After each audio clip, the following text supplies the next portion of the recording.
सबसे पहले D-Alembert ratio test. D-Alembert ratio test सभी को पता होगा।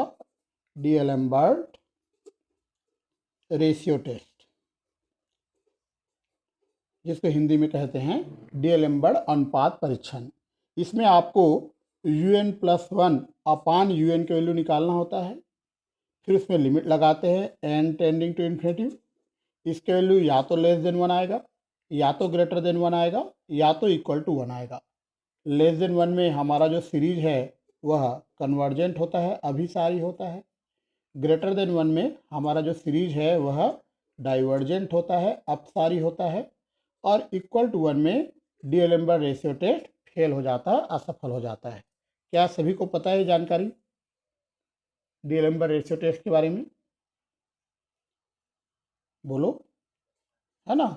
तो मैं ये कह रहा हूँ कि आपको UN+1 अपान UN की वैल्यू निकालना है, फिर उसमें लिमिट लगाना है n tending to infinity UN+1 upon UN। इसका वैल्यू या तो लेस देन 1 आएगा, या तो ग्रेटर देन 1 आएगा, या तो इक्वल टू 1 आएगा। तीनों में से कोई एक केस आएगा। अगर लेस देन 1 आ जाए तो हमारा जो सीरीज है वह कन्वर्जेंट कहलाएगा, अभिसारी कहलाएगा। और अगर ग्रेटर देन 1 आता है तो सीरीज जो है अपसारी कहलाएगा। अपसारी मतलब डाइवर्जेंट कहलाएगा। और जब इसका वैल्यू इक्वल टू 1 आ जाए तो डी-एलेम्बर्ट रेशियो टेस्ट जो है असफल हो जाता है ना, फेल हो जाता है, असफल हो जाता है। अब जब डी-एलेम्बर्ट टेस्ट असफल हो जाता है, किस केस में? जब इसका वैल्यू 1 के इक्वल आ जाए। उस केस में जब डी-एलेम्बर्ट असफल हो जाता है तो आपके पास दो रास्ते आते हैं। या तो आप रॉबी टेस्ट करोगे, है ना। कंपेरिजन टेस्ट से भी बना सकते हो, लेकिन कंपेरिजन टेस्ट से UN की वैल्यू एकदम सिंपल है तब बनेगा, अदरवाइज कंपेरिजन टेस्ट से नहीं बनेगा, तुलना परीक्षण से नहीं बनेगा। तो या तो आप रॉबी टेस्ट करोगे या लॉगरिथम टेस्ट करोगे।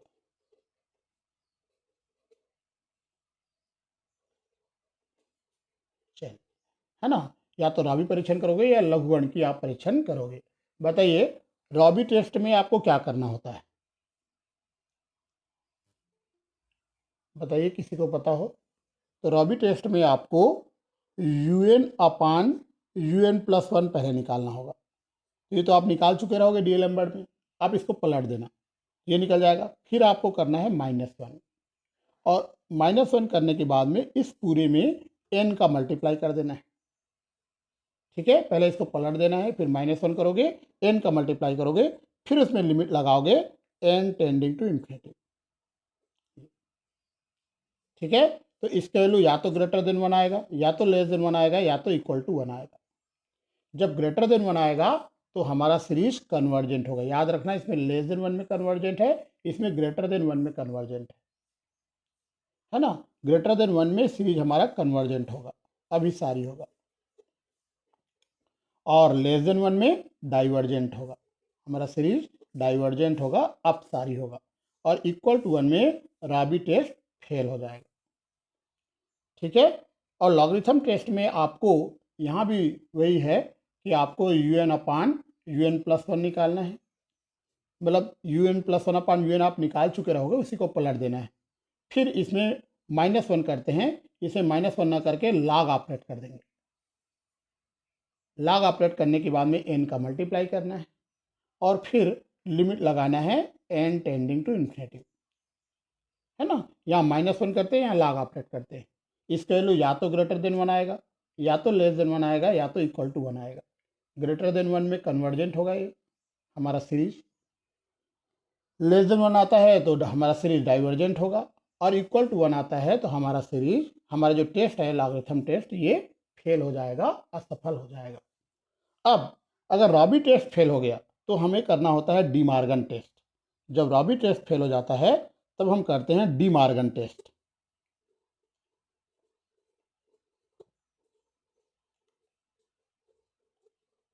याद रखना, जो रॉबी टेस्ट फेल हो जाएगा तभी हम करेंगे De Morgan test. Raabe test fail कब होगा? जब इसका वैल्यू 1 के इक्वल आ जाए। इसका जो वैल्यू है 1 के इक्वल आ जाता है तो वहाँ रॉबी टेस्ट फेल हो जाएगा। तो जब रॉबी टेस्ट फेल हो जाता है तो हम करते हैं De Morgan test. De Morgan test में देखो, इतना वैल्यू आप निकाल चुके रहोगे, n UN अपान UN+1 -1। इसका वैल्यू आप रॉबी टेस्ट जब करोगे तो आप निकाल चुके रहोगे। फिर से इसमें -1 करना है, पूरी क्वांटिटी में फिर से -1 करना है और पूरे में log n का मल्टीप्लाई कर देना है। log n का मल्टीप्लाई कर दोगे पूरे में। इसमें -1 करोगे, यहाँ तक तो आप रॉबी टेस्ट से निकाल चुके रहोगे, उसमें -1 करोगे और पूरे में log n का मल्टीप्लाई करोगे। फिर आपको लिमिट लगाना है n टेंडिंग टू इन्फिनिटी।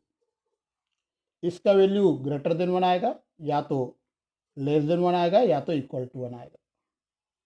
तो जब इसका वैल्यू ग्रेटर देन 1 आएगा तो हमारा जो सीरीज है वह कन्वर्जेंट कहलाएगा। जैसे रॉबी टेस्ट में ग्रेटर देन 1 में कन्वर्जेंट होता है, डी मॉर्गन में भी ग्रेटर देन 1 में कन्वर्जेंट। अगर लेस देन 1 आता है तो हमारा जो सीरीज है वह डाइवर्जेंट कहलाएगा, अपसारी कहलाएगा। और जब इक्वल टू 1 आता है तो डी मॉर्गन टेस्ट फेल हो जाएगा। तो एग्जाम में आपको मैक्सिमम जो पूछा जाएगा क्वेश्चन वो डी मॉर्गन टेस्ट से बन ही जाएगा, है ना। मतलब डी मॉर्गन टेस्ट के आगे वाला क्वेश्चन इससे नहीं पूछा जाएगा। तो पहले डीएलएमबर्ट करोगे, डीएलएमबर्ट जब फेल हो जाएगा तो रॉबी करना, रॉबी फेल हो जाएगा तो डी मॉर्गन टेस्ट आप करोगे। ठीक है। अगर अगर इसका जो वैल्यू है इसमें केवल x आता है तो आप रॉबी टेस्ट करोगे, और इसका वैल्यू अगर में x के साथ e आता है, e इंटू एक्स या x अपान e ऐसा कुछ आता है तो आप लॉगरिथम टेस्ट करोगे, है ना। तो इसका वैल्यू क्या आएगा उसके हिसाब से आप दोनों में से कोई एक टेस्ट करोगे। इसके वैल्यू में केवल अगर x है या x स्क्वायर है तो आप रॉबी टेस्ट करोगे, और इसका जो वैल्यू है उसमें अगर x के अलावा ई का भी मल्टीप्लाई है या डिवाइड है तो आप लॉगरिथम टेस्ट करोगे। और जब रॉबी टेस्ट फेल हो जाएगा तभी आप डी मॉर्गन टेस्ट करोगे। ठीक है। एक क्वेश्चन हम करते हैं।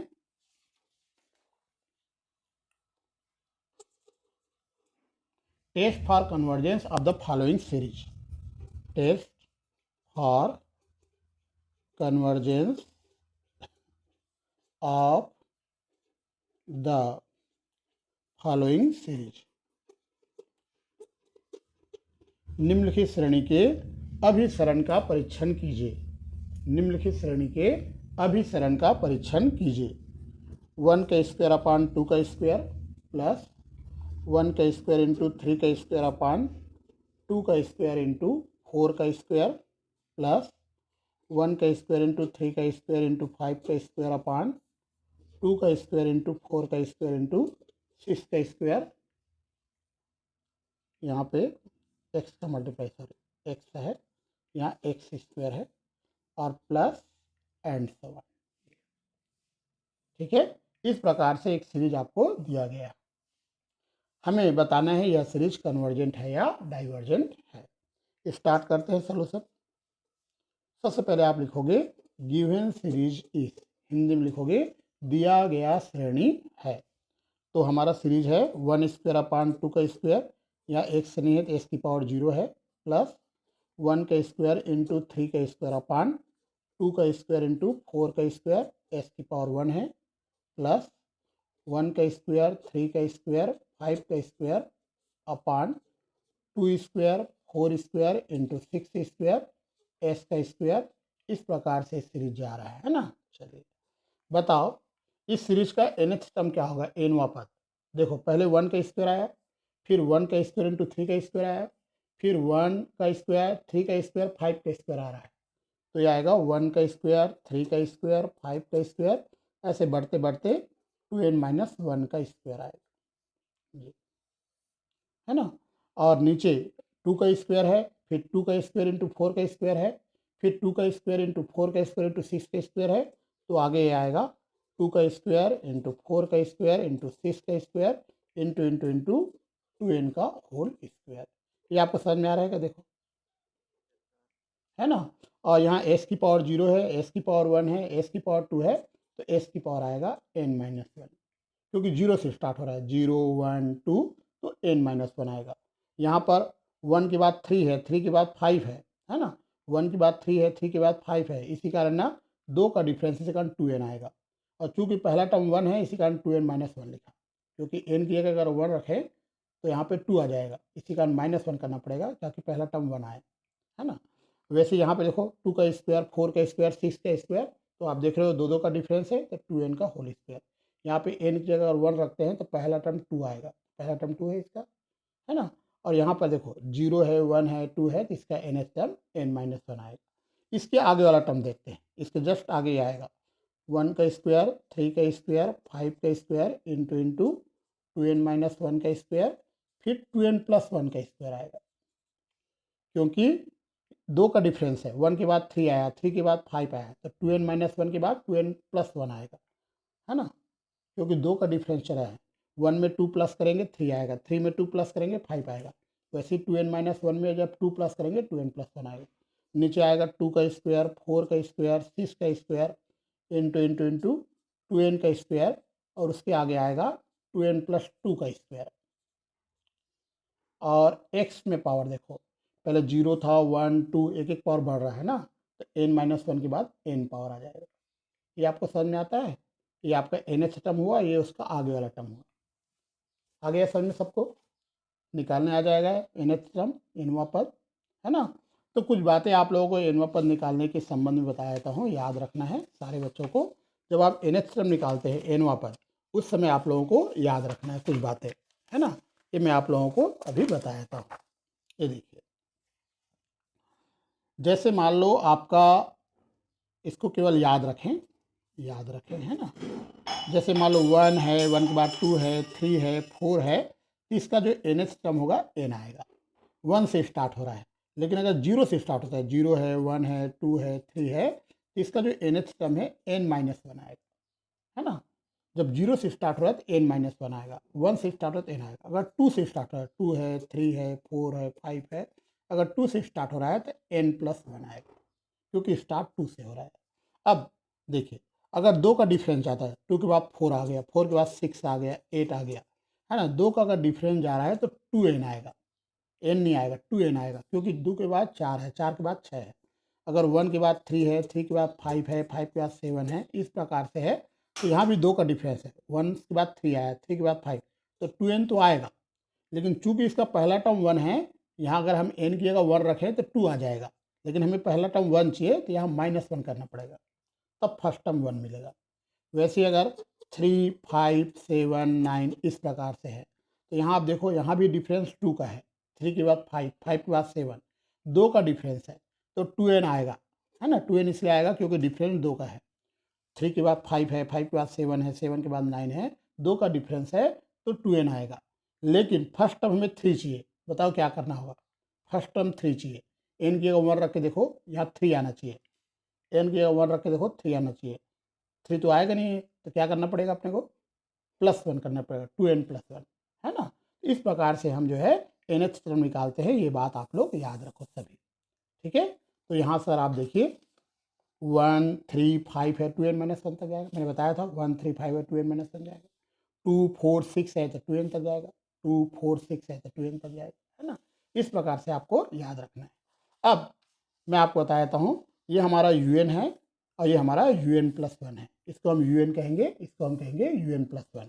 यहाँ लिखना पड़ेगा हेयर un, जो nth टर्म है, ये हमारा है 1 का स्क्वायर इंटू 3 का स्क्वायर इंटू 5 का स्क्वायर इंटू 2n-1 का होल स्क्वायर अपान 2 का स्क्वायर इंटू 4 का स्क्वायर इंटू 6 का स्क्वायर इंटू 2n का होल स्क्वायर s की पावर n-1। ये हमारा un का वैल्यू है। और ये क्या कहलाएगा बताओ, ये तो un है, ठीक है, nth टर्म। ये वाला क्या कहलाएगा, यस, उसके जस्ट आगे वाला टर्म है ना, तो ये कहलाएगा un+1, है ना। ये un कहलाएगा un+1। ये हमारा है 1 का स्क्वायर इंटू 3 का स्क्वायर इंटू 5 का स्क्वायर इंटू 2n-1 का स्क्वायर 2n+1 का होल स्क्वायर अपान 2 का स्क्वायर इंटू 4 का स्क्वायर इंटू 6 का स्क्वायर इंटू 2n का स्क्वायर इंटू 2n+2 का होल स्क्वायर और s की पावर n। तो आपको क्वेश्चन से un और un+1 निकालने आ जाएगा। देखो ये हमारा क्वेश्चन है ना, तो क्वेश्चन से ही आपको un और un+1 निकालने आना चाहिए, ठीक है। इस प्रकार से आपने un और un+1 निकाल लिया। अब इन दोनों को हम डिवाइड करेंगे, मतलब हम निकालने वाले हैं un+1 अपान un का वैल्यू। जब डिवाइड करेंगे सब कैंसिल हो जाएगा, है ना। जो बचेगा उसको बताते हैं। तो यहाँ बचेगा 2n+1 का होल स्क्वायर बचेगा, नीचे बचेगा 2n+2 का होल स्क्वायर और x बचेगा, बस बाकी टर्म कैंसिल हो जाएगा। क्योंकि यहाँ एस की पावर एन है, यहाँ एस की पावर एन माइनस वन है, जब डिवाइड करेंगे तो एक्स बचेगा और बाकी सारे टर्म कैंसिल हो जाएंगे। 2n प्लस वन का होल स्क्वायर बचेगा, नीचे 2n प्लस टू का होल स्क्वायर। ये लाइन समझ में आया क्या आपको? देखो आ गया, ओके। अब थोड़ा सा इसको और सिंप्लीफाई कर लेते हैं। तो हम U N plus one upon you N की वैल्यू निकाल रहे हैं, तो ये आएगा 4n square plus 4n plus one upon 4n square plus 8n plus 4 into x. मैंने 2n प्लस वन का होल स्क्वायर ओपन कर दिया और 2n प्लस टू का होल स्क्वायर भी ओपन कर दिया। आता है ना होल स्क्वायर को ओपन करने? 2n प्लस वन का होल स्क्वायर का फार्मूला आप लोग जानते होंगे, है ना? इस प्रकार से ओपन कर दिया। तो you N plus one upon you N, इसमें से अगर एन स्क्वायर कॉमन निकाल दें ऊपर से, तो ये आएगा 4 plus 4 by N plus 1 by N square, और नीचे भी अगर हम एन स्क्वायर कॉमन निकालें तो 4 plus 8 by N plus 4 by N square into x. इसे इक्वेशन नंबर 1 दो, इसकी जरूरत पड़ेगा आगे। चलिए, तो हमने ऊपर से एन स्क्वायर कॉमन निकाला, नीचे भी एन स्क्वायर कॉमन निकाल दिया है।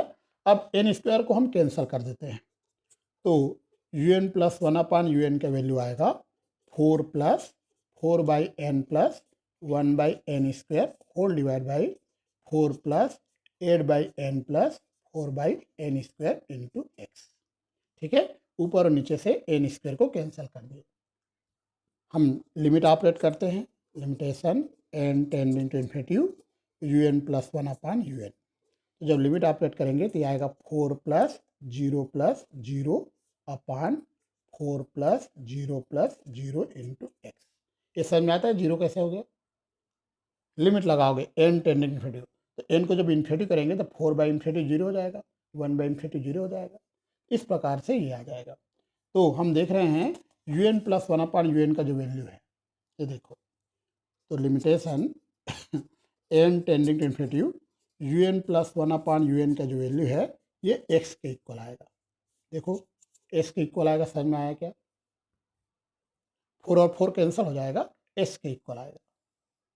ठीक है, अब आप मुझे बताइए एस का वैल्यू आपको पता है क्या? एस के वैल्यू 1 है कि 2 है कि 0 है कि -1 है कि 5 है? आपको एस का वैल्यू पता है क्या? नहीं है, किसी को एस का वैल्यू पता नहीं है। फिर क्या करें? इसका वैल्यू तो एक्स के इक्वल आ गया, फिर हम क्या करें? हमें तो एस का वैल्यू पता ही नहीं है, फिर हम क्या करें बताइए? जब हमें एस का वैल्यू पता नहीं है तो हमें 3 अलग अलग केस लेना पड़ेगा। पहला केस में हम लेंगे x is less than 1, second case में ये मान के चलेंगे एक्स इज ग्रेटर देन 1, और थर्ड केस में हम मान के चलेंगे एक्स इज इक्वल टू 1। चूँकि हमें एस का वैल्यू पता नहीं है, इसी कारण हमें 3 अलग अलग केस यहाँ लेकर देखना पड़ेगा। तो पहला केस में लेते हैं when x is less than 1, then from equation 2, Hindi में लिखोगे जब x 1 से छोटा है तब समीकरण 2 से। तो यदि s की वैल्यू 1 से छोटा है तो इक्वेशन नंबर 2 आप देखिए, limitation n tending infinity U N plus one upon you N का जो वैल्यू है ये भी लेस देन 1 हो जाएगा। जब s को आप लेस देन 1 बोल रहे हो, अब ये दोनों इक्वल है, इसका वैल्यू s के बराबर है, तो जब x लेस देन 1 है तो ये भी लेस देन 1 हुआ। अब बताओ डीएलेम्बर्ट रेशियो टेस्ट से सीरीज हमारा कन्वर्जेंट होगा डाइवर्जेंट होगा, क्या होगा? डीएलेम्बर्ट रेशियो, यस, यहाँ लिखना पड़ेगा that by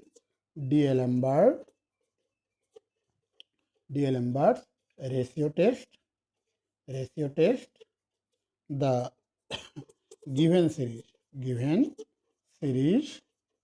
sigma UN is convergent. Hindi में लिखोगे अतः डीएलेम्बर्ट अनुपात परीक्षण से दिया गया श्रेणी सिग्मा यूएन अभिसारी है। अतः डीएलेम्बर्ट अनुपात परीक्षण से दिया गया श्रेणी सिग्मा यूएन अभिसारी है। ये तो हमने फर्स्ट केस कंप्लीट किया। अब आते हैं सेकंड केस।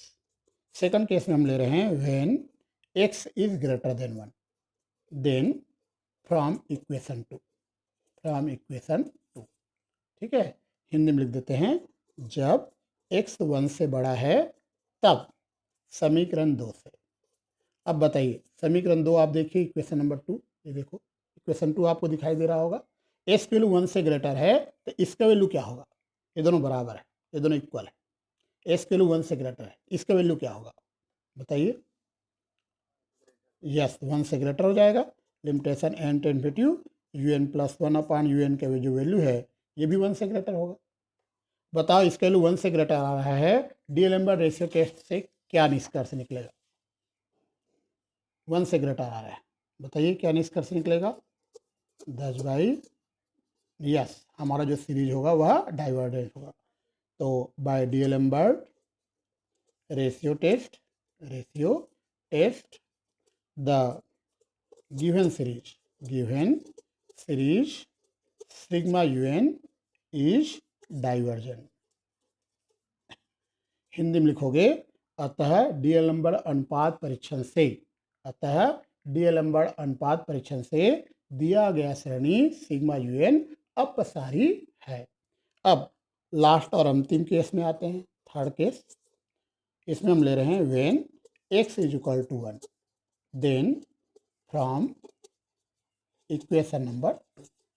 हिंदी में लिखोगे जब x बराबर 1 तब समीकरण 2 से। अब हम x इज इक्वल टू 1 लेने वाले हैं इक्वेशन नंबर 2 में। इक्वेशन 2 आपको दिखाई दे रहा है, देखो इक्वेशन 2 दिखाई दे रहा है। x इज इक्वल टू 1 लेंगे तो ये भी इक्वल टू 1 हो जाएगा, मतलब limitation n tending to infinity U N plus 1 upon you N, इसका वैल्यू इक्वल टू 1 होगा।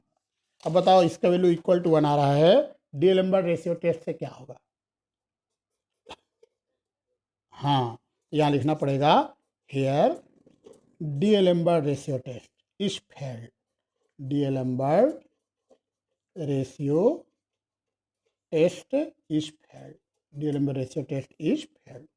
हिंदी में लिखना पड़ेगा यहाँ डी-एलेम्बर्ट अनुपात परीक्षण असफल हो गया है। यहाँ डी-एलेम्बर्ट अनुपात परीक्षण असफल हो गया है। तो जब डी-एलेम्बर्ट रेशियो टेस्ट फेल हो गया तो x इज इक्वल टू 1 के लिए हमें दूसरा टेस्ट करना होगा। तो अब मुझे बताओ मैं रॉबी टेस्ट करूं या लॉगरिथम टेस्ट करूं। देखो इसका वैल्यू s के इक्वल आया था, इसका वैल्यू s के इक्वल आया था। जब इसका वैल्यू s के इक्वल आता है तो कौन सा टेस्ट करना है आपको बताया था, रॉबी टेस्ट, है ना। तो अगेन हम आते हैं अगेन फ्रॉम इक्वेशन 1। हिंदी में लिखोगे पुनः समीकरण 1 से। फिर से हम इक्वेशन नंबर 1 में आ जाते हैं। इक्वेशन नंबर 1 में हमने un प्लस 1 अपान un की वैल्यू निकाला है। देखो इक्वेशन 1 आपको दिखाई दे रहा है सबको, समीकरण 1 देखो, इसमें हमने un प्लस 1 अपान un की वैल्यू निकाला है ना। इसकी फिर से जरूरत पड़ने वाली है। तो यहाँ से un प्लस 1 अपान un का जो वैल्यू है ये है 4n² प्लस 4n प्लस 1 अपान 4n² plus 8n plus 4 into x. ये हमने इक्वेशन नंबर 1 से देख के लिखा है। अब हमने x इज इक्वल टू 1 के लिए डी-एलेम्बर्ट फेल हुआ था, तो x के प्लेस पे क्या रखना होगा। थर्ड केस चल रहा है x इज इक्वल टू 1 वाला, तो x इक्वल टू क्या रखेंगे बताइए, क्या रखने वाले हैं अपन 1। यहाँ लिखना पड़ेगा taking x is equal to 1 video. बताओ x इक्वल टू 1 ही क्यों ले रहे हैं, x इक्वल टू 2 या x इक्वल टू 5 क्यों नहीं ले रहे हैं बताओ। x इक्वल टू 1 ही रखा, क्यों ऐसा, कारण बताइए। Yes x is equal to 1 पर ही डी-एलेम्बर्ट फेल हुआ था, तो हम x इक्वल टू 1 यहाँ रखेंगे। x इक्वल टू 1 के लिए हम फिर से टेस्ट करने वाले हैं, ठीक है। तो x के प्लेस पे 1 हमने रख दिया। अब सबसे पहले आपको पलटना पड़ेगा इसके, मतलब un अपान un प्लस 1 निकालो। पहले इसको पलट दीजिए, पलट देंगे मतलब ये ऊपर चला जाएगा 4n² प्लस 8n प्लस 4 ऊपर जाएगा और नीचे आ जाएगा 4n² प्लस 4n प्लस 1, ठीक है। तो सबसे पहले आप इसको पलट दीजिए। पलटने के बाद में आपको करना है -1, तो यह आ जाएगा 4n² प्लस 8n प्लस 4 अपान 4n² प्लस 4n प्लस 1 -1, ठीक है। तो इसका वैल्यू तो आपको इक्वेशन नंबर 1 से ही मिल गया था, एस के का 1 रखे तो यह मिल गया। पहले इसको हमने पलट दिया, मतलब un ऊपर चला गया, un प्लस 1 नीचे आ गया, फिर हमने बोथ साइड -1 किया है। अब इसको थोड़ा सा सिंप्लीफाई कर लेते हैं। ये आएगा 4n² plus 8n plus 4 minus 4n² minus 4n minus 1 अपान 4n² प्लस 4n प्लस 1, तो इसको जब सिंप्लीफाई करेंगे 4n² कट जाएगा, ये आएगा 4n+3 अपान आएगा 4n² प्लस 4n+1। देखो ये समझ में आया क्या? कोशिश करो। आ गया ना? अब बोथ साइड n का मल्टीप्लाई करेंगे। हाँ, अब हम बोथ साइड n का मल्टीप्लाई करने वाले हैं। ठीक है, इसको हमने थोड़ा सिंप्लीफाई कर लिया है। अब हम बोथ साइड n का मल्टीप्लाई करेंगे, मतलब हम निकालने वाले हैं n इंटू un/un+1 -1, इसका वैल्यू हम निकालने वाले हैं। तो जब n का मल्टीप्लाई करेंगे तो यह आ जाएगा 4n² plus 3n/4n² plus 4n+1। समझ में आ गया? एक बार फिर समझाता हूँ। ये आपको यहाँ तक समझ में आ गया था। ये आपका वैल्यू था, ये वैल्यू है un/un+1 -1 का, इसी का वैल्यू हमने निकाला था, है ना? ये यहाँ तक आपको समझ में आ गया था। अब हमने क्या किया, बोथ साइड n का मल्टीप्लाई कर दिया, इधर और इधर, लेफ्ट साइड और राइट साइड, तो ये लाइन मिला। देखो ये समझ में आया आपको, n का मल्टीप्लाई। ठीक है, इसे इक्वेशन नंबर 3 दे दो, आगे जरूरत पड़ेगी। अब ऊपर से n² कॉमन निकालते हैं, नीचे से भी n² कॉमन निकालते हैं और n² को कैंसिल करने वाले हैं। ऊपर और नीचे से n² को कॉमन निकाल के हम कैंसिल करेंगे। तो जब n² कॉमन निकालेंगे तो आएगा 4 + 3/n और नीचे आएगा n² कॉमन निकालने से 4 + 4/n + 1/n²। ऊपर से n² कॉमन निकाले, नीचे भी n² हमने कॉमन लिया है। ठीक है, अब n² को कैंसिल कर दीजिए। बताइए n² कैंसिल होने के बाद क्या आंसर आएगा? ये आएगा 4 + 3/n whole divide by 4 + 4/n + 1/n²। ऊपर और नीचे से n² कैंसिल किए। अब इसमें हम लिमिट लगाएंगे n टेंडिंग टू इन्फिनिटी। तो हमने लिमिट लगा दिया n tending to infinity n un/un+1 -1। चलिए, तो लिमिट लगाएंगे तो आएगा 4 + 0/4 + 0 + 0। ये आपको समझ में आता है 0 कैसे आ गया? चलिए, तो बताइए लिमिट लगाने के बाद में इसका आंसर क्या आ रहा है? 4/4 1 हो। देखिए इसका वैल्यू किसके इक्वल आ रहा है? अब 1 के इक्वल आया तो रॉबी टेस्ट पास हुआ कि फेल हुआ? इसका वैल्यू 1 के इक्वल आ गया। मैंने आपको कहा था इसका वैल्यू अगर ग्रेटर देन 1 आता है तो कन्वर्जेंट होता, अगर लेस देन 1 आता है तो डाइवर्जेंट होता। लेकिन अगर इसका वैल्यू 1 के इक्वल आ जाए तो रॉबी टेस्ट क्या हो जाएगा? बोलो, फेल हो जाएगा। यहाँ लिखना पड़ेगा, यहाँ लिखना पड़ेगा here Raabe test is failed. यहाँ पे हिंदी में लिखोगे यहाँ रॉबी परीक्षण असफल हो गया है। कोई बात नहीं, हम डिमॉर्गन टेस्ट करेंगे तो ये इक्वेशन नंबर 3 का फिर से यूज होगा। डिमॉर्गन टेस्ट में इक्वेशन नंबर 3 का फिर से हम यूज करेंगे। क्या लिखना पड़ेगा? अगेन फ्रॉम इक्वेशन 3, पुनः समीकरण 3 से, इक्वेशन नंबर 3 में आपको दिखाया था, ये देखिए n इंटू un/1 un/un+1 -1 की वैल्यू निकाल चुके हो। तो n un/un+1 -1, इसके वैल्यू आया था 4n² plus 3n/4n² plus 4n+1। ये इक्वेशन नंबर 3 से आया। अब आपको फिर से -1 करना है, क्योंकि अब हम कर रहे हैं डिमॉर्गन टेस्ट, है ना? रॉबी टेस्ट जब फेल हो जाता है तो हम करते हैं डिमॉर्गन टेस्ट, फिर से -1 करेंगे इस पूरे में, फिर से -1। तो 4n² plus 3n/4n² plus 4n+1 -1, फिर से हमने -1 कर दिया। ये आ जाएगा आपका 4n² plus 3n -4n² -4n-1 अपान 4n² प्लस 4n+1। इसी को थोड़ा सिंप्लीफाई कर रहे हैं, तो ये आपका आ जाएगा वैल्यू, 4n² कैंसिल हो जाएगा, ये आएगा -n-1 अपान 4n² प्लस 4n+1। देखो ये समझ में आया क्या? कोशिश करो। ठीक है, चलिए अब हमें क्या करना है, log n का मल्टीप्लाई करना है बोथ साइड। इस पूरे में log n का मल्टीप्लाई करेंगे, इधर भी log n का मल्टीप्लाई करेंगे, इधर भी, दोनों में log n का हम मल्टीप्लाई करने वाले हैं। तो हम निकालने वाले हैं log n into N U N upon you N plus one minus one minus one. तो इधर भी log n का मल्टीप्लाई हो जाएगा, ये आएगा log n into minus n minus one upon 4n square plus 4n plus one. ठीक है, तो बोथ साइड log n का मल्टीप्लाई किए, डिमार्गन टेस्ट हम कर रहे हैं। ठीक है, बोथ साइड हमने किसका मल्टीप्लाई कर दिया, log n का। तो इसको आप लिख दो log n upon n, log n upon n मतलब n का डिवाइड किए, n का मल्टीप्लाई भी करेंगे, ये आएगा minus n square minus n upon 4n square plus 4n plus one. ठीक है, इसमें हमने n का डिवाइड कर दिया, n का मल्टीप्लाई कर दिया। ये लाइन समझ में आया क्या? देखो, पहले तो हमने बहुत सारे log n का मल्टीप्लाई किया था, फिर हमने n का डिवाइड किया, n का मल्टीप्लाई किया। देखो समझ में आया क्या? चलिए, तो यह आ जाएगा log n अपान n, यहाँ पर ऊपर से n स्क्वायर कॉमन निकालते हैं और नीचे भी n स्क्वायर कॉमन निकालते हैं और n स्क्वायर को कैंसिल करते हैं, है ना। तो ऊपर से अगर n स्क्वायर कॉमन निकालें तो आएगा माइनस वन बाई एन, और नीचे से अगर n स्क्वायर कॉमन निकालें तो आएगा 4 plus 4 by N plus 1 by N square. देखो ये समझ में आ जाए, ठीक है। ऊपर से n स्क्वायर कॉमन निकाला, नीचे से भी n स्क्वायर कॉमन निकाला, आ गया समझ में? चलिए, अच्छी बात है।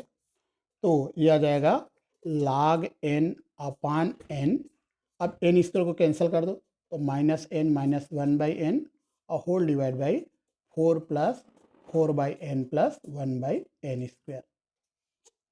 अब हम इसमें लिमिट लगाने वाले हैं, limit taking limit n tending to infinity, limit लगाने वाले हैं n tending to infinity.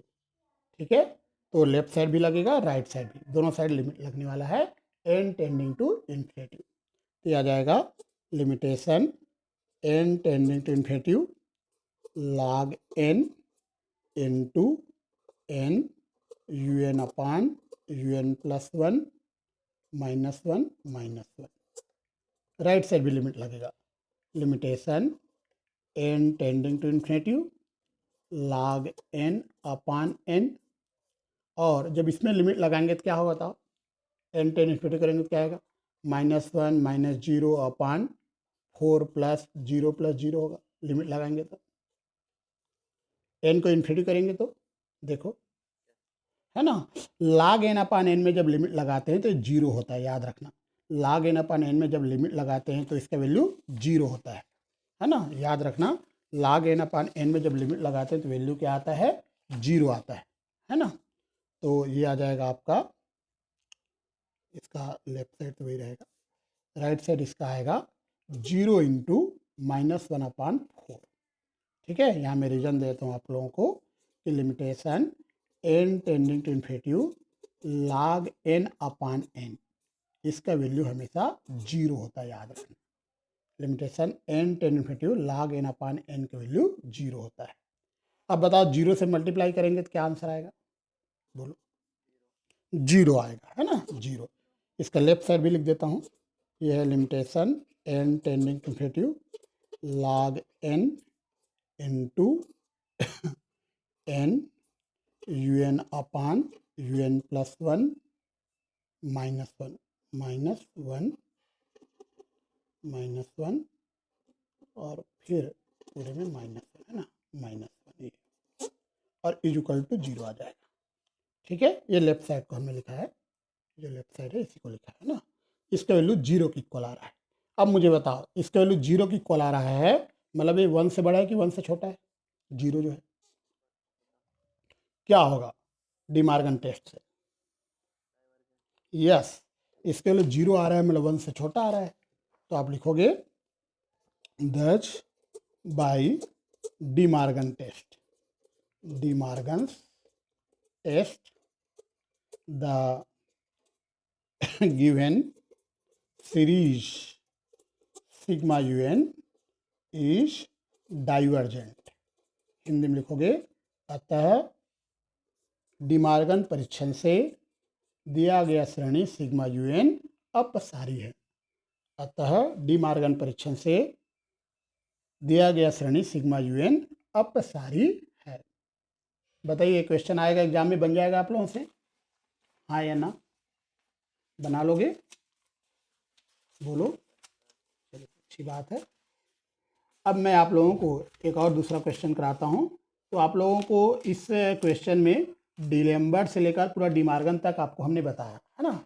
डीलेम्बर्ट fail हो जाते हैं तो रॉबी करते हैं, रॉबी फेल हो जाता है तो हम डी मॉर्गन टेस्ट करते हैं। ठीक है, ये सारे टेस्ट हमने आपको बताए हैं। एक क्वेश्चन और करते हैं, test for convergence, test for convergence of the following series. Hindi में लिखोगे, निम्नलिखित श्रेणी के अभिसरण का परीक्षण कीजिए। 1 + 1/2x plus 1 × 3/2 × 4 x² plus 1 × 3 × 5/2 × 4 × 6 s³ plus and so. ठीक है, सबसे पहले जब भी क्वेश्चन का सलूशन आप स्टार्ट करोगे, सबसे पहले आप लिखोगे गिवन सीरीज इज, हिंदी में लिखोगे दिया गया श्रेणी है, दिया गया श्रेणी है। ये लाइन बिल्कुल लिखना है, इसलिए लिखना है लाइन क्योंकि ये जो आप जो क्वेश्चन देख रहे हो ये क्वेश्चन पेपर में रहेगा, आपके आंसर शीट में नहीं रहेगा ये। लेकिन आप जो सोल्यूशन लिखोगे वो आंसर शीट में लिखोगे। क्वेश्चन पेपर तो आप अपने घर ले जाओगे, लेकिन आंसर शीट आप वहीं छोड़ के जाओगे, है ना। जहाँ आप एग्ज़ाम दोगे एनुअल एग्ज़ाम, आंसर शीट आप वहीं छोड़ के जाओगे। तो आंसर शीट में भी ये क्वेश्चन दिखना चाहिए, जो क्वेश्चन दिया गया है वो दिखना चाहिए। ये लाइन लिखना मस्ट है, ज़रूरी है ना। बहुत सारे बच्चे जो है बहुत कंजूसी करते हैं लिखने में और नहीं लिखते हैं, इसी कारण उसको नंबर जो है कम मिल जाता है, कम मार्क्स उसको आ जाते हैं। तो याद रखना, जब भी हम कोई भी क्वेश्चन का सलूशन स्टार्ट करते हैं, जो हमें दिया गया है, जो गिवन है, वो हमें लिखना जरूरी होता है। तो यहाँ पे लिखा है 1 + 1/2x plus 1 × 3/2 × 4 x² plus 1 × 3 × 5/2 × 4 × 6 x³ plus and so. ये लिखा है, देखो, देखिए आपका गिवन सीरीज यही है ना। तो लिखने में आप बिल्कुल भी कंजूसी ना करो। जब आप लिखने में कंजूसी करोगे तो नंबर देने वाला भी नंबर देने में कंजूसी करेगा, ये आप मान लीजिए। जब हम कंजूस तो सामने वाला भी कंजूस, है ना। हम अगर लिखने में कंजूसी करते हैं तो नंबर देने वाला भी 100% कंजूसी करेगा।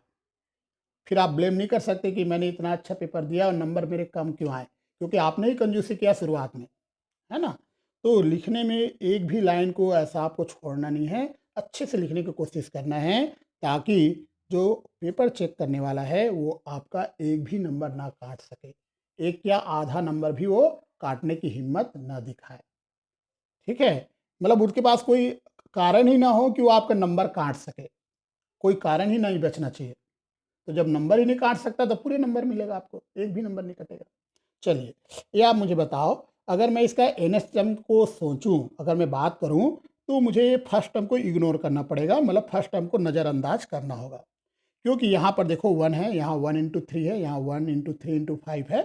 तो मैं फर्स्ट टर्म को नज़रअंदाज कर रहा हूँ, छोड़ दे रहा हूँ। और मैं आपको बताता हूँ, चूंकि इस सीरीज में नंबर ऑफ टर्म्स इनफाइनाइट है, इस श्रेणी में पदों की संख्या अनंत है, इसी कारण अगर एक पद छोड़ दोगे तो कोई प्रभाव नहीं पड़ेगा, है ना। एक टर्म अगर आप इग्नोर कर दोगे कोई प्रभाव नहीं पड़ेगा, क्योंकि इस सीरीज में नंबर ऑफ टर्म्स कितने बताओ, इसमें कितने टर्म हैं, इस श्रेणी में कितने पद हैं, देखो अनंत पद हैं। अनंत पद मतलब लाखों करोड़ों अरबों खरबों से भी ज़्यादा, है ना। इसमें अनंत टर्म है, इनफाइनाइट टर्म्स हैं।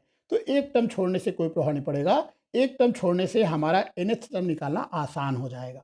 इसी कारण हम फर्स्ट टर्म को इग्नोर कर रहे हैं, 1 को। अब यहाँ पे आप देखिए 1 आया, 3 आया, 5 आया, इंटू आएगा 2n-1 तक आएगा, नीचे 2 आया, फिर 4 आया, देखो यहाँ 2 है, यहाँ 2 × 4 है, यहाँ है 2 × 4 × 6, इस प्रकार से बढ़ते बढ़ते 2n तक आएगा। यहाँ x में पावर 1 है, यहाँ x में पावर 2 है, x में पावर 3 है, तो x में पावर n आ जाएगा। ये आपको समझ में आता है nth टर्म निकालना, ठीक है। प्लस अब इसके आगे वाला टर्म सोचते हैं, तो 1 आएगा, 3 आएगा, 5 आएगा, into into into 2n minus 1 आएगा, फिर इसके बाद में 2n प्लस 1 आएगा, होल डिवाइड बाय 2 आएगा, 4 आएगा, 6 आएगा, इंटू इंटू 2n आएगा और 2n प्लस 2 आएगा। मैं ऐसा इसलिए कह रहा हूँ क्योंकि 1 के बाद 3 है, 3 के बाद 5 है, मतलब 1 में अगर प्लस 2 करेंगे तब 3 आएगा, 3 प्लस 2 करेंगे तो 5 आएगा, तो 2n माइनस 1 में जब प्लस 2 करेंगे तो 2n प्लस 1 आ जाएगा। वैसे 2n में प्लस 2 करेंगे तो 2n प्लस 2 आएगा, दो का डिफरेंस है, इसी कारण 2n के बाद 2n प्लस 2 आएगा। यहाँ s की पावर n है, देखो x में एक एक पावर बढ़ रहा है, पहले 1 आया, 2 आया, 3 आया, तो आगे x की पावर क्या आएगा बताओ, s की पावर क्या आएगा, n प्लस 1 आएगा, ठीक है, और प्लस आगे एंड सो ऑन। इस प्रकार से सीरीज में इनफाइनाइट टर्म्स रहेंगे। बताओ ये किसका वैल्यू, ये किसका वैल्यू है, बोलो। यस, ये un का वैल्यू है, ये un प्लस 1 का वैल्यू है, बिल्कुल सही। तो क्या आपको क्वेश्चन को देखकर un और un प्लस 1 की वैल्यू निकालने आ जाएगा, है ना। ये निकालना आपको सीखना ही पड़ेगा, है ना। जब तक आप un और un प्लस 1 नहीं निकाल पाओगे ये क्वेश्चन आपसे नहीं बनेगा, ठीक है। तो चलिए हम आगे बढ़ते हैं।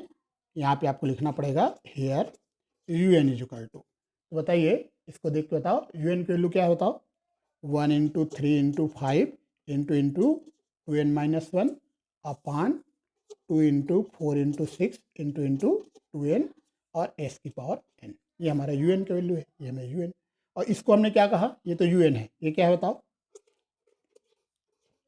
un प्लस 1 है, 1 into 3 into 5 into 2n minus 1 into 2n plus 1 अपान 2 into 4 into 6 into 2n plus 2 into s की पावर n प्लस 1। ये इस प्रकार से आपने un और un प्लस 1 निकाल लिया। अब आगे क्या करोगे, याद करो डी-एलेम्बर्ट रेशियो टेस्ट हमें करना है। आगे क्या करोगे, इतना तो हमने निकाल लिया, आगे हमें क्या करना है, आगे हमें un प्लस 1 और un को डिवाइड करना है, un प्लस 1 और un को डिवाइड करना है। जब डिवाइड करेंगे तो सारे टर्म कैंसिल हो जाएगा, तो यहाँ मिलेगा 2n प्लस 1, नीचे आएगा 2n प्लस 2 और x आएगा। x इसलिए आएगा क्योंकि यहाँ s की पावर n प्लस 1 है, यहाँ s की पावर n है, जब डिवाइड करेंगे तो x बचेगा। ये लाइन समझ में आया, इक्वेशन नंबर 1 देखो डिवाइड करने के बाद, चलिए अच्छी बात है। तो un प्लस 1 अपान un का वैल्यू आ जाएगा, ऊपर से अगर हम 2n कामन निकाल दें तो ये आएगा 1 प्लस 1 बाई 2n, और नीचे भी अगर हम 2n कामन निकाल दें तो आएगा 1 प्लस 2 बाई 2n, है ना, इंटू एक्स। 2n को कैंसिल कर दो बोथ साइड से, ऊपर और नीचे से, तो un प्लस 1 अपान un का वैल्यू होगा 1 plus 1 by 2n whole divide by 1 plus 2 by 2n into x. देखो ये समझ में आ गया क्या यहाँ तक। चलिए आगे हम क्या करें, यहाँ तक तो हमने कर लिया, आगे का प्रोसेस बताइए। आगे हमें लिमिट ऑपरेट करना पड़ेगा, both side limitation n tending to infinity, है ना। तो चलिए हम आगे लिमिट ऑपरेट करते हैं, तो हम लगा रहे हैं limitation n tending to infinity un plus 1 upon un, ये आ जाएगा 1 plus 0 upon 1 plus 0 into x, चूँकि n डिनोमिनेटर में है तो 1 बाई इन्फिनिटी 0 हो जाएगा। तो यहाँ से limitation n tending to un plus 1 upon un, इसके वैल्यू s के इक्वल आ रहा है। अब यहाँ तक तो आपको समझ में आ गया। बताओ क्या आपको s का वैल्यू पता है, हाँ या ना बता दो। नहीं है ना, किसी भी स्टूडेंट को s के बारे में जानकारी नहीं है कि s की वैल्यू 1 है, कि s की वैल्यू 2 है, कि s की वैल्यू 5 है, कि s की वैल्यू 0 है, कि s की वैल्यू -1 है, ये आप नहीं बता सकते। कुछ भी हो सकता है s की वैल्यू, x एक वेरिएबल है, s की वैल्यू कुछ भी हो सकता है। तो जब s की वैल्यू पता नहीं है तो फिर क्या करें बताइए, बोलो। हाँ, हमें अलग अलग केस लेके देखना पड़ेगा कि हो सकता है s की वैल्यू 1 से छोटा हो सकता है s की वैल्यू 1 से बड़ा हो, या हो सकता है s की वैल्यू 1 के बराबर हो, है ना। तो पहला क्वेश्चन में लिखा है when x is less than 1 then from equation two, Hindi में लिखोगे जब x 1 से छोटा है तब समीकरण 2 से, जब x की वैल्यू 1 से छोटा है तब। तो बताइए limitation n tending to u N plus one upon you N का वैल्यू भी 1 से छोटा होगा। जब x 1 से छोटा है तो ये भी 1 से छोटा हुआ, है ना। जब x लेस देन 1 है तो ये भी लेस देन 1 हुआ, दोनों इक्वल है, बराबर है। अब बताइए डीएलेम्बर्ट रेशियो टेस्ट से हमारा जो सीरीज है वो क्या होगा, कन्वर्जेंट होगा, डाइवर्जेंट होगा, क्या होगा, बोलो। कन्वर्जेंट। अभी आपने कहा है डीएलेम्बर्ट रेशियो टेस्ट से सीरीज कन्वर्जेंट होगा, ये लिखना भी पड़ेगा क्योंकि आप जो एग्जाम दे रहे हो उसमें जो लिखा रहोगे वही देखेगा जांचने वाला, जो चेक करने वाला जो आप लिखोगे वो दिखेगा। ऐसे केवल बोल देने से कुछ नहीं होगा, यहाँ लिखना भी पड़ेगा। तो मैं लिख रहा हूँ, देखो 10 by D'Alembert ratio test the given series sigma UN is convergent, ये आपको लिखना पड़ेगा। अगर आप हिंदी मीडियम से हैं तो आप लिखोगे अतः डीएलेम्बर्ट अनुपात परीक्षण से दिया गया श्रेणी सिग्मा यूएन अभिसारी है। अतः डीएलेम्बर्ट अनुपात परीक्षण से दिया गया श्रेणी सिग्मा यूएन अभिसारी है, ये आपको लिखना पड़ेगा। जब तक आप लिखोगे नहीं नंबर की आशा मत करो, है ना, लिखना जरूरी है। अब हम सेकंड केस में आते हैं। सेकंड केस में हम लिखेंगे when x is greater than 1 then from equation number 2। Hindi वाला लिखोगे जब x 1 से बड़ा है तब समीकरण 2 से। अब फिर से आप समीकरण 2 देखिए, ये देखिए इक्वेशन 2 आपको दिखाई दे रहा है, बोलो इक्वेशन 2 दिखाई दे रहा है आपको। x की वैल्यू 1 से बड़ा है तो इसका वैल्यू क्या होगा, x को 1 से बड़ा बोल रहे हो, x को 1 से ग्रेटर बोल रहे हो तो इसका वैल्यू क्या होगा, दोनों बराबर है, दोनों इक्वल है, ये भी 1 से बड़ा होगा, है ना। तो limitation n tending to u N plus 1 upon you n, ये भी 1 से ग्रेटर होगा। अब बताओ अगर ये 1 से ग्रेटर होता है तो डीएलेम्बर्ट रेशियो टेस्ट से क्या रिजल्ट आएगा, 10 बाई, हाँ केवल डाइवर्जेंट लिख के मत आ जाना, पूरा लिखना है जैसे मैं लिख रहा हूँ, है ना। बहुत सारे बच्चों की मैं कापी देखता हूँ और इतना लिखने में महाकंजूस रहते हैं और कुछ भी वो लिखना नहीं चाहते, डाइवर्जेंट लिख के आ जाएगा। क्या डाइवर्जेंट है, कौन सा टेस्ट किया, कोई मतलब नहीं, उसको डाइवर्जेंट लिख के आ जाएगा। यहाँ मैं लिख रहा हूँ 10 by D'Alembert ratio test the given series sigma UN is divergent. Hindi में लिखोगे अतः डीएलेम्बर्ट अनुपात परीक्षण से दिया गया श्रेणी सिग्मा यूएन अपसारी है, ये पूरा वर्डों में लिखना है। अब हम आते हैं third and last case, when x is equal to 1 then from equation number 2। Hindi में लिखोगे जब x बराबर 1 तब समीकरण 2 से। तो जब हम x इक्वल टू 1 लेंगे तो इक्वेशन नंबर 2 से limitation n tending to u N plus 1 upon you N का वैल्यू भी इक्वल टू 1 हो जाएगा। अब बताओ यहाँ पे डीएलेम्बर्ट टेस्ट से क्या रिजल्ट आएगा, बोलो। यस, यहाँ लिखना पड़ेगा here D'Alembert ratio test is failed, here D'Alembert ratio test is failed. Hindi में लिखोगे यहाँ डीएलेम्बर्ट अनुपात परीक्षण असफल हो गया है, यहाँ डीएलेम्बर्ट अनुपात परीक्षण असफल हो गया है। कोई बात नहीं, जब टेस्ट फेल हो जाता है तो या तो हम रॉबी करेंगे या लॉगरिथम टेस्ट करेंगे। बताओ कौन सा टेस्ट करना रहेगा यहाँ, रॉबी की लॉगरिथम। देखो यहाँ पर हम देख रहे हैं इसका वैल्यू s के इक्वल आया, रॉबी टेस्ट करेंगे। तो रॉबी टेस्ट जब हम करेंगे तो फिर से हमें इक्वेशन नंबर 1 की ज़रूरत पड़ेगी, ठीक है, इस इक्वेशन नंबर 1 की फिर से जरूरत पड़ेगी। तो आपको लिखना पड़ेगा again from equation 1। Hindi medium वाले बच्चों लिखोगे पुनः समीकरण 1 से। तो हम इक्वेशन नंबर 1 आपको बताते हैं, you N plus 1 upon you n के लिए हम निकाल चुके थे 2n plus 1 upon 2n plus 2 into x. ये देखिए आपको दिखाते हैं इक्वेशन नंबर 1 ये था, ठीक है। फिर से हमने इक्वेशन नंबर 1 को लिखा है। पता है x इक्वल टू 1 के लिए टेस्ट फेल हुआ है, x इक्वल टू 1 के लिए टेस्ट फेल हुआ है। बताओ s के प्लेस पे क्या रखें, 1। तो taking x is equal to 1 we get, ठीक है, x बराबर 1 लेने पर।